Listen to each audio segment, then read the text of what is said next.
Welcome to the Genius Factory. Enjoy the video. You start by selecting forms that match each nail. This ensures a seamless fit. Clean the nail plate and lightly buff to remove oils so product adheres. Once positioned, slide the form under the free edge and align the side guides with the natural nail line. Press tabs to secure. Make sure the extension angle follows the finger's natural curve so the arch builds correctly. This initial fit prevents gaps and lifting later, so take a moment to confirm symmetry before applying any product. With forms secure, apply primer or base very sparingly. You want adhesion without flooding the cuticle. Next, pick up a small bead of builder gel or acrylic. Place a thin anchoring bead across the nail to bond to the plate. Once anchored, add a second, slightly larger bead in the middle and gently pull toward the tip to shape the extension.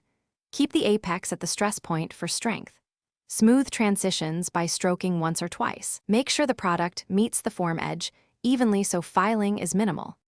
After sculpting, cure the product fully according to the manufacturer's time. Don't rush this step because undercured product lifts. Once tack-free, carefully remove the form and begin filing. Start with coarse grit to refine length, then move to finer grits to smooth the apex and sidewalls.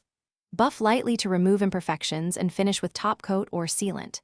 If you notice lifting or gaps, file back to sound product, clean the nail, reapply primer, refit a new form, and rebuild the area to ensure lasting adhesion. Thanks for watching. If you found this helpful, don't forget to like and subscribe.